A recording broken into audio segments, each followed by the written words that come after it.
Welcome to my story farm house. Induvadana ఇంకా ఇలానే నిలబడ్డారే? అక్కడ ఉన్నది సాధారణ వ్యక్తులు కాదు, ఒక రాజ్యాన్ని సమర్థవంతంగా నడిపించగలిగే శక్తులు. మీకోసం వారు ఎంతో సేపటి నుంచి ఎదురు చూస్తుంటే మీరు ఇంకా జాప్యం చేయడం తగదు. వారిని చూసి మీకు ఎవరు నచ్చారో వారిని వరించండి అని ఒక పూలమాలను నా చేతిలో పెట్టారు. ఇక ఆలస్యం చేయడం మంచిది కాదనుకుని నా తలను ఎత్తి అక్కడ ఉన్న వారందరినీ చూశాను. అక్కడ ఉన్నవారెవ్వరూ నా కించిత్తు కూడా నచ్చలేదు. బహుశా భైరవ నా హృదయాన్ని ఆక్రమించిన కారణంగానేమో. వారందరూ నా వైపు చిరుమందహాసంతోనే చూస్తున్నారు, నేను ఎవరిని వరిస్తానా అని. నేను మాత్రం ఎవరిని వరించాలో అర్థం కాని పరిస్థితుల్లో ఆ పూలమాలను చేత్తో పట్టుకుని అందరినీ నిశితంగా పరీక్షిస్తున్నాను. అలా నా స్వయంవరానికి వచ్చిన మహారాజులందరూ నా వైపు చిరుమందహాసంతో చూస్తున్నారు, నేను ఎవరిని వరిస్తానా అని. నేను మాత్రం ఎవరిని వరించాలో అర్థం కాని పరిస్థితుల్లో ఆ పూలమాలను చేత్తో పట్టుకుని అందరినీ నిశితంగా పరీక్షిస్తున్నాను. నాకు ఆ పూలదండ ఎవరి మెడలో వేయాలని లేదు. అలాగని మానేస్తే వాళ్ళ ఆగ్రహానికి గురి అవ్వక తప్పదని నాకు తెలుసు. ఏం చేయాలో అస్సలు పాలుపోవట్లేదు. యువరాణి, ఏమిటి ఆలస్యం? మా తల్లిగారు కళ్ళు ఎర్రబడ్డాయి. ఇంతలో మా మహామంత్రి, మహారాణి, ఇది యువరాణి స్వయంవరం, ఇంత తొందరపాటు తగదు, నెమ్మదిగా ఎన్నుకోనివ్వండి అంటుండగా ఒక్కసారే ద్వారం దగ్గర ఉన్న భటులు మహారాజా మహారాజా అని గాబరాగా సభా ప్రాంగణం దగ్గరకు వచ్చారు. సభలో ఉన్న వాళ్ళందరూ ఒక్కసారిగా ద్వారం వైపుకు చూశాము. ఏమైంది భటులారా అని మా తండ్రి గారు కూడా ఆదుర్దాగా అడిగారు. మహారాజా, ఈ స్వయంవరాన్ని తక్షణమే ఆపమని కబురు పంపారు అని బెదిరిపోతూ మాట్లాడుతున్నారు భటులు. ఆపమన్నారా? అంత ధైర్యం ఎవరికుంది అని మా తండ్రి గారు కూడా కోపంగా అడిగేసరికి, వజ్రకేయుడి అనుచరులు కబురేసుకొచ్చారు మహాప్రభో. ఆ మాట చెవిన వినపడగానే సభలో ఉన్న ప్రతి ఒక్కరి కళ్ళు భయంతో తెరుచుకున్నాయి. మా తండ్రి గారు తల్లిగారు కూడా భయపడిపోతున్నారు. వజ్రకేయుడి నుంచా? అవును మహారాజా, ఇదిగోండి సందేశం, ఇప్పుడే అందింది అని ఒక లేఖను అందించారు. మా మహామంత్రి ఆ లేఖను తెరచి ఆశ్చర్యం నింపుకున్న కళ్ళతో మా తండ్రి గారు వైపు చూసి, మహారాజా, పెద్ద సమస్య వచ్చి పడింది. ఏమిటది మహామంత్రి? తొందరగా సెలవియ్యండి. వజ్రకేయుడు కాసేపట్లో మన సభా ప్రాంగణంలో అడుగు పెడుతున్నాడంట. ఎందుకొరకు? మన యువరాణిని వివాహమాడడానికి. ఆ మాటతో మళ్ళీ అందరిలో భయం నెలకొంది. మా తల్లిగారు ఒక్కసారే గద్గదమైన గొంతుతో, ఆ ముసలివాడికి నా కూతురుతో వివాహమా? స్వయంవరం ఆహ్వానం వజ్రకేయుడికి పంపలేదే? ఆహ్వానం లేని రాక ఎందులకు? ఆ మాత్రం సంస్కారం లేని హీనుడా వజ్రకేయుడు? మహారాజా, నాకేదో భయంగా ఉంది అని నన్ను పట్టుకుని ఏడవడం మొదలుపెట్టారు. మీరేం కంగారు పడవలదు రాణి. తల్లి ఇందువదన, ఇక ఆలస్యం చేయడం మంచిది కాదు. మీరు వెంటనే వీరిలో ఎవరో ఒకరిని వరించండి. తండ్రి గారు, ఇది నా వివాహమని మరచిపోతున్నారా? వివాహ విషయంలో ఇంత తొందరపాటు పనికిరాదేమో. ఒక్క క్షణం ఆలోచించండి. తప్పదు యువరాణి. ఆ వజ్రకేయుడు ఇక్కడికి రాకముందే, వాడు మిమ్మల్ని వివాహం ఆడుతానని అడగకముందే మీ వివాహం జరిగిపోవాలి. త్వరపడండి ఇందువదన అని చెబుతుండగా ఇంతలో మా మహామంత్రి కంగారుగా, వద్దు మహారాజా వద్దు, ఇంకా ఆ వజ్రకేయుని సందేశం పూర్తి కాలేదు. ఇంకా ఏం రాసుంది? ఒకవేళ మన యువరాణి తనని కాక ఇంకెవరినైనా వరించిన ఎడల వాడి తల ఈ వేదికలోనే నరికి వేస్తానని హెచ్చరిక కూడా జారీ చేశాడు ఆ క్రూరుడు. ఆ మాటతో మా తండ్రి గారు నిశ్చేష్టులైపోయారు. మహామంత్రి, ఇప్పుడు యువరాణిని వాడి నుండి ఎలా కాపాడుకోవాలి అంటూనే, యువరాణి ఇందువదన స్వయంవరం తక్షణమే రద్దు చేస్తున్నాను. ఇక్కడ ఉన్న వీరులందరికీ ఒక అవకాశం ఇస్తున్నాను. ఎవరికైతే ఆ వజ్రకేయుని ఎదురించి ఇందువదనని వివాహమాడాలనుకుంటారో వారు ఇప్పుడే నిర్భయంగా ఇందువదన మెడలో ఈ పూలమాలను వేసి వివాహం చేసుకోవచ్చు అని మా తండ్రి గారు చెప్పేసరికి అప్పటి వరకు వీరాధి వీరులనుకున్న అక్కడున్న రాజులందరూ ఆ వజ్రకేయునికి జడిసి వెనకడుగు వేశారే కానీ ఏ ఒక్కరూ కూడా ముందడుగు వేయట్లేదు. మా తండ్రి గారి ఆశ్చర్యానికి అవధుల్లేవు. ఇంత పిరికి పందలన నేను ఈ స్వయంవరానికి ఆహ్వానించినది. వీరాధి వీరులమని విర్రవీగే మీకు కాబోయే ధర్మపత్నిని కాపాడుకునే సత్తువ లేదని ఇప్పుడే అర్థమైంది. మీలో ఏ ఒక్కరికి ఆ వజ్రకేయుడిని ఎదిరించే శక్తి లేదా? అప్పటి వరకు ఎంతో గర్వంతో నిటారుగా ఉన్న వాళ్ళ తలలు ఒక్కసారిగా నేల చూపులు చూస్తున్నాయి. అప్పుడు వినిపించింది నా భైరవ స్వరం. నాకుంది మహారాజా, ఇందువదనను నేను వివాహమాడతాను అని ద్వారం దగ్గర నుంచి హుందాగా నా వైపు అడుగులు వేస్తూ క్షణంలో నా ముందు వాలిపోయారు. నా కళ్ళలో కోటి తారల వెలుగు నా భైరవ కళ్ళలో ప్రతిబింబిస్తుంది. వెంటనే నా చేతిలో ఉన్న వరమాలను తీసుకుని క్షణం కూడా ఆలస్యం చేయకుండా నా కళ్ళలోకి చూస్తూ ఆ వరమాలను నా మెడలో వేసేశారు. అలా మేమిద్దరూ అనుకోకుండా ఒక్కటైపోయాము. నిజానికి మేమిద్దరం ఎప్పుడూ వేరువేరు కాదు. ఆయన రూపు నాకు తెలియకముందే నా మనసు ఆయన సొంతమైపోయింది. నా మోము ఆయన కంట పడకముందే ఆయన నన్ను తనదానిగా ఊహించుకున్నారు. మాది మనుషులు కలిపిన బంధం ఏమాత్రం కాదు, ఆ భగవంతుడు కలిపిన బంధమే.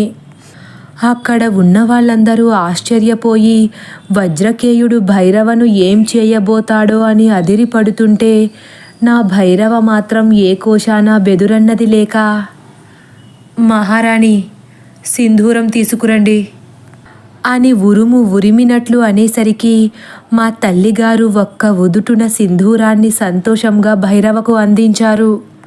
భైరవ ఆ సింధూరాన్ని తీసుకుని నా పాపిట దిద్దుతూ, ఇకపై ఆ వజ్రకేయుడే కాదు యువరాణి, ఆ వజ్రకేయుని మించి 1000 రెట్లు బలమున్న క్రూరులే వచ్చినా మీ నీడను కూడా తాకనివ్వను, ఇదే నా మాట అని నాతో అంటూనే, మహారాజా, ఇక్కడికి విచ్చేసిన ఈ రాజుల్ని తొందరగా ఇక్కడి నుండి బయలుదేరమనండి అని చెప్పారు. నాకెందుకో భయంగా ఉంది భైరవ. ఆ వజ్రకేయుడు పాపిష్టివాడు. వాడు మీకు ఇందువదనకు ఏదైనా ఆపద తలపెడతాడేమో. మీరు కూడా తక్షణమే ఇక్కడి నుండి మీ రాజ్యానికి ఇందువదనను తీసుకుని వెళ్ళిపోండి. త్వరపడండి భైరవ అని మా తండ్రి గారు కలవరపడిపోతున్నారు. భయపడి పారిపోవడమా? ఈ భైరవకు అలవాటు లేదు మహారాజా. చావుకైనా ఎదురెళ్ళి పోరాడమని, ప్రాణాలకు జడిసి వెనకడుగు వేయకూడదని ఉగ్గుపాలతో నేర్పించారు మా తండ్రి గారు. అది కాదు భైరవ, వాడు సైన్యంతో దండెత్తి వస్తున్నట్లున్నాడు. మీ సైన్యాన్ని కూడా సిద్ధం చేయండి. సేనాధిపతిని సమరశంఖం పూరించమనండి అని భైరవ ఆజ్ఞాపించేసరికి ఏమాత్రం ఊహించకుండా ఊడిపడ్డ ఉపద్రవం నుంచి ఎలా బయటపడాలో అర్థం కాక అందరిలో ఒకటే ఆందోళన. భైరవ ఆ క్షణమే యుద్ధానికి సిద్ధమయ్యారు. మా సైన్యం అంతటినీ ఒక్క క్షణంలో అప్రమత్తం చేశారు మా తండ్రి గారు. ప్రతి ఒక్కరూ ఆ వజ్రకేయుడి సైన్యం ఏ దిక్కు నుంచి రాజ్యంలో ఎగబడుతుందా అని అన్ని దిక్కుల్లో వేలాది మంది సైనికులు పాహరా కాశారు. కోటలోకి ఆ వజ్రకేయుడి సైన్యం ప్రవేశించకుండా కోటను మొత్తం అష్టదిగ్బంధనం చేసేశారు. ఎటు నుంచి ఏ ఒక్కరూ కోటలో ప్రవేశించే వీలు లేకుండా మా సైన్యం జాగరూకతతో ఉన్నారు. భైరవతో నాకు వివాహమైందన్న సంతోషం కన్నా ఈ ఆపదను ఎలా అధిగమించాలో అన్న అలజడి నా మనస్సులో ఎక్కువైంది. కానీ భైరవలో మాత్రం ఏమాత్రం బెదురన్నది మచ్చుకు కూడా కనపడలేదు నా కంటికి. భయమన్నది ఏమాత్రం ఎరుగని వ్యక్తిలా భైరవ అణువణువున ధైర్యాన్ని నింపుకుని సింహాసనాన్ని దర్జాగా అధిష్ఠించి కూర్చున్నారు. మా తండ్రి గారిలో బెదురు మాత్రం అంతకంతకు పెరిగిపోతుంది.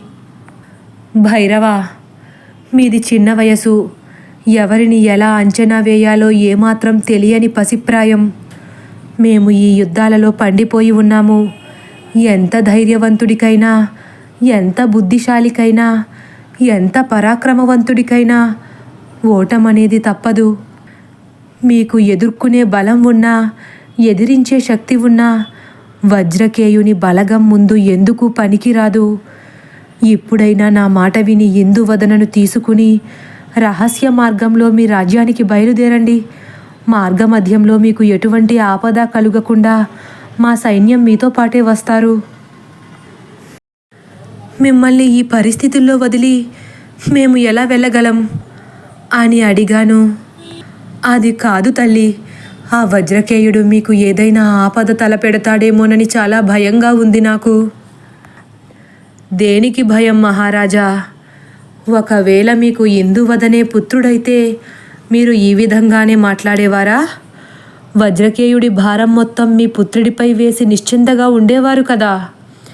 పుత్రిక విషయంలో ఇలా ఎందుకు ఆలోచిస్తున్నారు? మీ పుత్రికకు సకల విద్యలు నేర్పించారు కదా. మీరు భయపడేటట్టు యువరాణి ఏమీ అభాగ్యురాలైన స్త్రీ కాదు. ఆనందరాయుల సామ్రాజ్య మహారాణి. ఆవిడ ధైర్య సాహసాలు నాకన్నా మీకే ఎక్కువగా తెలుసు. ఇక నా గురించి అంటారా?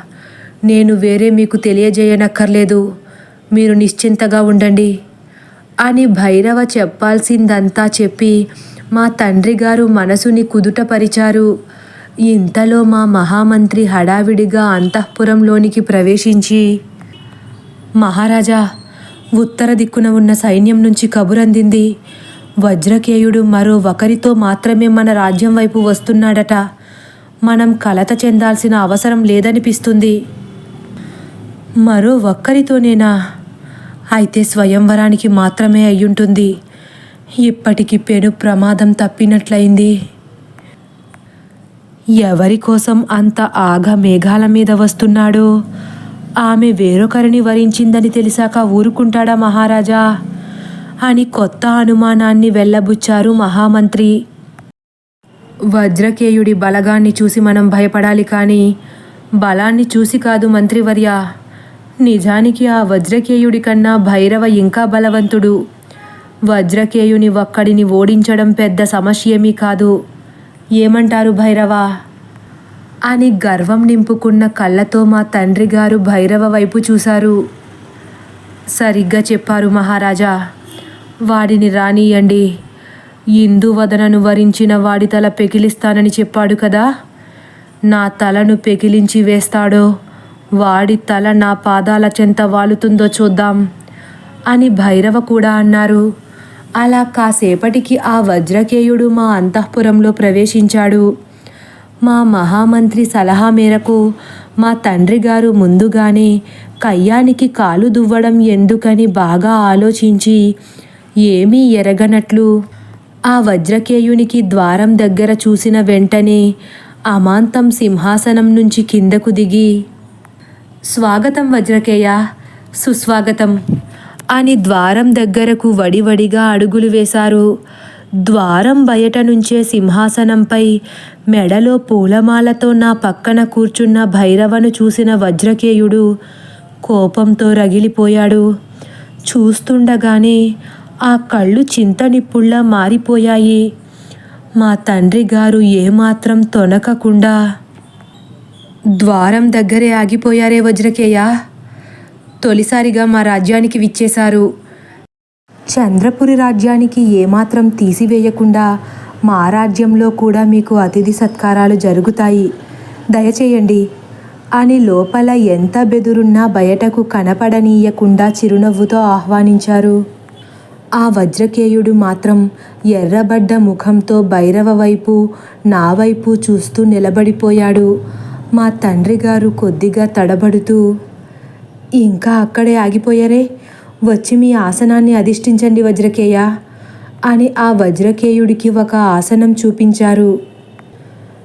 నాకు అవసరమైనది ఆసనం కాదని మీకు తెలియదా ఆనందరాయ అని చాలా గంభీరంగా సమాధానమిచ్చాడు. అది తడబడుతున్నారే ఆనందరాయ, నాకు కావలసింది ఆసనం కాదు, మీ యువరాణి పక్కన స్థానం. ఇస్తారా, బలవంతంగా లాక్కోమంటారా? వజ్రకేయ, ఆవేశపడొద్దు, మేము చెప్పేది కాస్త సవివరంగా వినండి. ముందు శాంతించి మీ ఆసనాన్ని అధిష్ఠించవలసిందిగా కోరుచున్నాను. ఆపండి మీ అధిక ప్రసంగం. నా జాబు చదివి కూడా మీ యువరానికి స్వయంవరం జరిపించారంటే మీకు ఈ వజ్రకేయుడంటే భయం లేనట్లుగా ఉంది.